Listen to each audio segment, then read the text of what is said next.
Em 125 d.C., o imperador Adriano terminou de construir o Panteão em Roma. Uma cúpula de concreto de 43 metros de diâmetro, a maior estrutura não reforçada do mundo que ainda está de pé. 1900 anos depois, ela não tem uma rachadura estrutural sequer. Agora pense, no Brasil, viadutos inaugurados há 30 anos já foram interditados.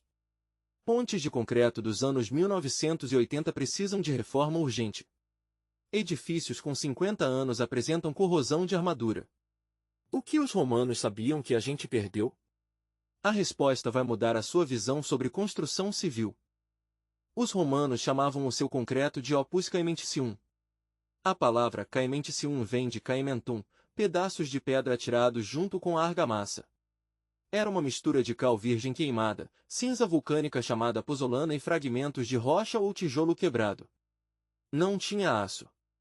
Não tinha Portland. E mesmo assim construíram aquedutos que cruzavam montanhas, portos submersos no mar Mediterrâneo, banhos termais, cisternas e a cúpula do Panteão, tudo ainda de pé. O segredo estava no ingrediente específico que os romanos encontraram nas encostas do Vesúvio, a cinza vulcânica.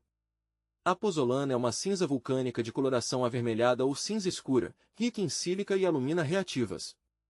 Ela foi extraída pelos romanos principalmente da região de Pozzuoli, perto de Nápoles, daí o nome. Quando a cal reagia com a pozzolana na presença de água, formava um gel chamado silicato de cálcio hidratado, muito parecido com o que acontece com o cimento Portland moderno.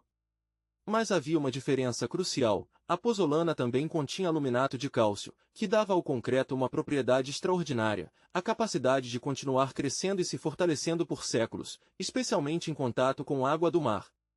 Em 2013, uma equipe de pesquisadores da Universidade de Berkeley, na Califórnia, mergulhou para coletar amostras de estruturas de concreto romano submerso há 2000 anos nos portos de Cesareia Marítima e Brindisi, na Itália.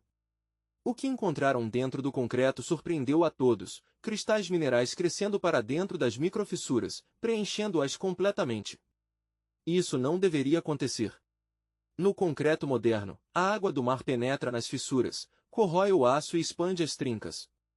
No concreto romano, a água do mar dissolvia a cinza vulcânica e formava novos minerais que literalmente fechavam as rachaduras por dentro. O mineral encontrado dentro do concreto romano submerso chama-se tobermorita aluminosa.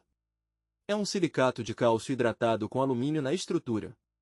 A tobermorita não é fácil de produzir em laboratório, forma-se naturalmente em altas temperaturas e pressões. Mas no concreto romano, ela crescia lentamente dentro dos poros ao longo de décadas, à temperatura ambiente, substituindo minerais mais fracos. É como se o concreto fosse um organismo vivo que se autocura. Quanto mais tempo submerso em água salgada, mais cristais de tobermorita se formavam, e mais forte o concreto ficava. O tempo era aliado, não inimigo. O cimento Portland, inventado em 1824 por Joseph Agin, é resistente, reprodutível e barato.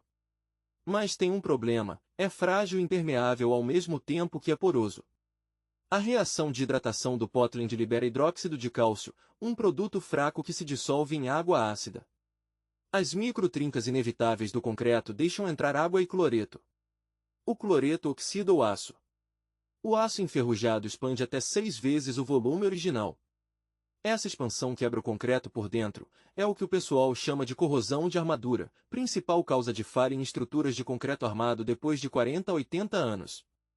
Após a pesquisa de Berkeley, laboratórios em todo o mundo correram para reproduzir o concreto romano. Em 2023, o Instituto de Tecnologia de Massachusetts publicou uma técnica chamada concreto de baixo carbono com cinzas volantes e minerais de tobermorita sintética. A ideia: substituir parte do cimento Portland por cinzas de termoelétricas, que são ricas em sílica e alumina, parecidas com a pozzolana, e adicionar minerais que promovam a autocura.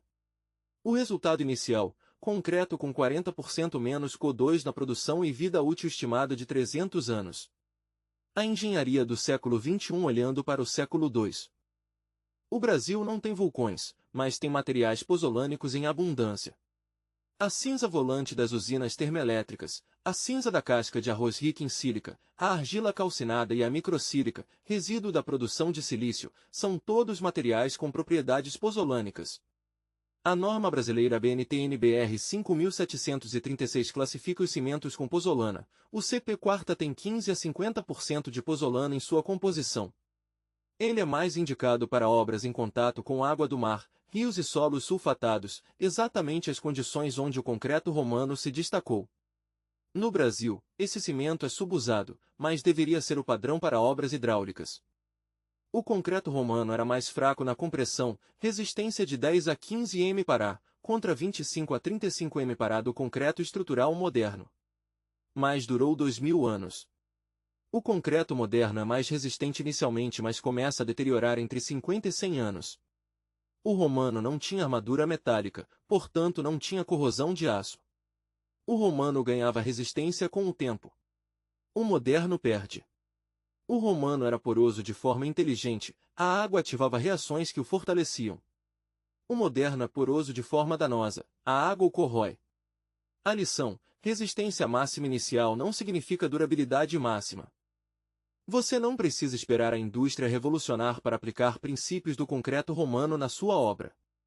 Primeira ação: use cimento CP4 em estruturas expostas à umidade, água ou solo. Ele tem pozolana na composição e é vendido em qualquer loja de material de construção. Segunda ação: especifique cobrimento mínimo de 3 cm de concreto sobre a armadura. O cobrimento é a primeira barreira contra a corrosão. Terceira ação: cure o concreto corretamente por 7 dias com molhagem ou lona, especialmente em obras à beira-mar ou em regiões úmidas. Quarta ação: peça o laudo de qualidade do concreto usinado, exija resistência mínima de 25 m para e relação água-cimento máxima de 0,55. Pesquisadores da Universidade de Delft, nos Países Baixos, desenvolveram um concreto com bactérias dormentes dentro dos poros. Quando uma fissura se forma e a água penetra, as bactérias acordam, metabolizam lactato de cálcio e depositam calcita que preenche a fissura. Esse concreto biológico se autocura em semanas. No Japão, companhias testam concreto com cápsulas de agente cicatrizante que se rompem quando uma fissura aparece, como coágulo no sangue. No Brasil, a Universidade de São Paulo pesquisa concreto com fibras de basalto, sem aço, sem corrosão possível, para pontes e viadutos. A engenharia olha para frente para resolver o problema que Roma já havia resolvido para trás. O concreto romano durou 2000 anos porque os romanos usaram materiais pozolânicos que continuavam reagindo com a água e formando minerais mais fortes com o tempo. O nosso concreto moderno é mais resistente na semana da concretagem, mas se deteriora em décadas. A lição não é abandonar o concreto Portland, é entender suas limitações e compensá-las: cobrimento adequado, cura correta, cimento com pozolana em obras úmidas, e qualidade rigorosa do concreto.